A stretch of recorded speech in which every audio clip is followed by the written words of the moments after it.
चलिए दोस्तों, आज का वीडियो का शुरुआत करते हैं छपरा सारण के कोपा थाना क्षेत्र के कोपा बाजार से। मुस्लिम का एक पर्व था उन नबी जुलूस में भारत के झंडा के साथ छेड़छाड़ किया गया, जिसमें अशोक चक्र रहता है, उसमें चांद तारा का चित्र बनाकर और झंडा लहराया गया और पिकअप पर बैठ के दो लड़के झंडा लहरा रहे हैं। तो उसमें आप वीडियो देख लीजिए।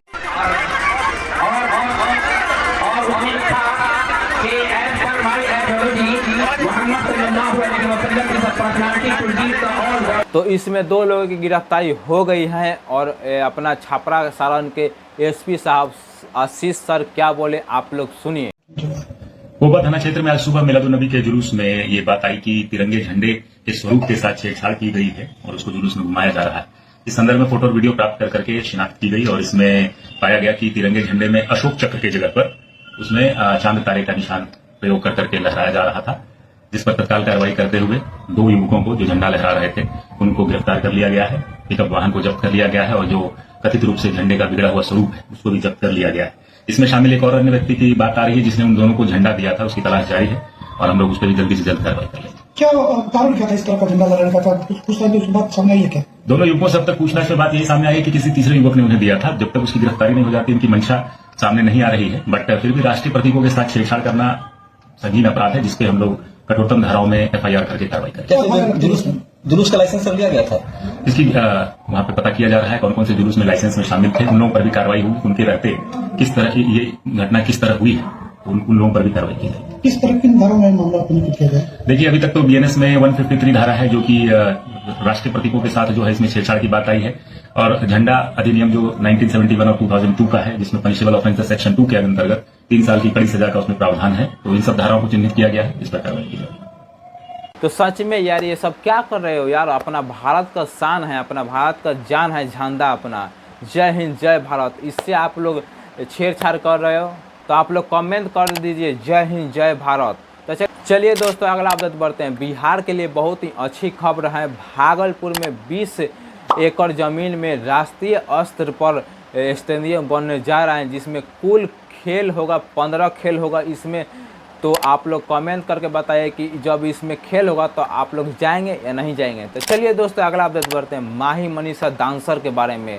मनीष कश्यप के दोस्त नागेश सम्राट जी ने एक पोस्ट डाला और एक वीडियो बनाया कि अपने धार्मिक स्थल पर ऑर्केस्ट्रा नचाकर ऑर्केस्ट्रा कर माही मनीषा को काजाराज को बुलाकर अपने सनातनी धर्म को अपमान किया जा रहा है। तो आप लोग पहले वीडियो देखिए। विगत 2 दिन पहले मधुबनी में खजौली क्षेत्र में गणेश पूजा का कार्यक्रम था। उस कार्यक्रम में लोग नाच गाने को ज्यादा बढ़ावा देते हैं और नचनिया लोग को बुलाते हैं। पहली बात, धर्म का अपमान आप लोग करते हैं। और उस प्रोग्राम में माही मनीषा जैसे नचनियाओं को बुलाया जाता है जिनका स्तर कितना गंदे गानों पे गाया जाता है, इनका स्तर उसी लायक है। ऐसे लोगों को बुला करके एक धार्मिक स्थल को अपमान करते हैं लोग, और वहां पे लाखों की संख्या में लोग जुटे रहते हैं माही मनीषा को देखने के लिए। उनको धर्म से रिलेटेड नहीं बात था, मतलब ना वो धार्मिक लोग हैं। अगर वो धार्मिक लोग रहते हैं तो नचनिया बजनिया के फेरा में नहीं रहते। ये नाचने वाली के वजह से वहां के पूरा स्थल को अस्त व्यस्त कर दिया जाता है। यह माही मनीषा दोनों बहन, ये लोग का प्रोग्राम होता है तो लाखों लोग पहुंच जाते हैं। भाई किसको देखने के लिए? कि डांसर आई है माही मनीषा, आप उसको देखने के लिए। तो सच में यार अपना सनातन धर्म अपमान हो रहा है, ये सब ऑर्केस्ट्रा नचाकर और भोजपुरी गाना बजाकर। तो इसमें नहीं करना चाहिए। तो आप लोग कमेंट करके बताइए कि करना चाहिए या नहीं करना चाहिए। तो चलिए दोस्तों, अगला अपडेट बढ़ते हैं। छोटू छलिया के बारे में। हाँ, वही जिसका गाना आया था हाय रे ओथलाली। आप हाय रे कजरा जान मारे आप लोग जरूर सुने होंगे। वो क्या बोले पवन सिंह और खेसारी लाल यादव के विवाद में, आप लोग सुनिए। खेसारी लाल यादव को मैं अपना कंपटीटर नहीं मानता हूँ, पवन सिंह बोलते हैं शुभंकर मिश्रा जी के इंटरव्यू के दौरान, और खेसारी लाल बोलते हैं कि उनको हम भी नहीं मानते हैं अपना कंपटीटर। आखिर ऐसा क्यों? नहीं मानना चाहिए, सही बात है। तो अपना अपना विचार उन लोग का है। अब इन लोग का बोलने का क्यों बोलते हैं, क्या बोलते हैं, ये तो वही लोग बताएंगे। क्योंकि आप सीनियर एक कलाकार हैं, आप भी सुपरस्टार हैं, आवाज़ भी है, लेकिन आपसे राय इसलिए हम लोग जानते हैं कि इंडस्ट्री के बारे में जानकारी आपको ज़्यादा। हमसे भी सीनियर पवन भाई हैं, हमसे पहले से गाते हैं, तो वो हमसे ज़्यादा समझदार है, अच्छे गायक, अच्छे सिंगर है। तो मैं उनके बारे में किसी के बारे में मैं नहीं बोल सकता हूँ।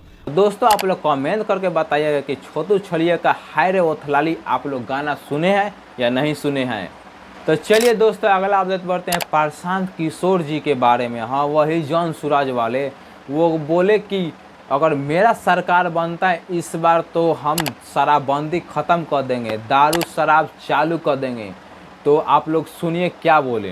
जन सुराज पिछले 2 साल से हम लोग कह रहे हैं, जिस दिन जन सुराज की सरकार बनी 1 घंटा के अंदर बिहार से शराबबंदी खत्म। जन सुराज की सरकार बनी और 1 घंटे में शराबबंदी को हटा दिया जाएगा। तो आप लोग कमेंट करके बताइए कि इस बार सरकार किसका बनने जा रहा है। तो इतना तक देख लिए तो आपको एक दिखाते हैं वायरल वीडियो। जितने भी मौसम दिए सब नम दिए।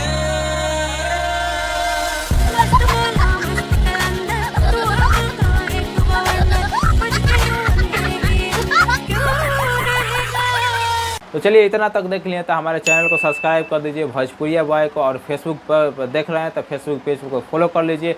और ये रहा इंस्टाग्राम ID अंकित चौधरी बिहारी, इस पर शॉर्ट वीडियो न्यूज़ लाता हूँ, रील लाता हूँ। तो आप लोग देखना चाहते हैं तो इसको फॉलो कर सकते हैं। तो चलिए इतना ही इस वीडियो में, मिलते हैं अगले नेक्स्ट वीडियो में, कल मिलते हैं। तो हमारे चैनल को सब्सक्राइब करिए अभी और वीडियो को लाइक कर दीजिए। Tata bye bye good bye.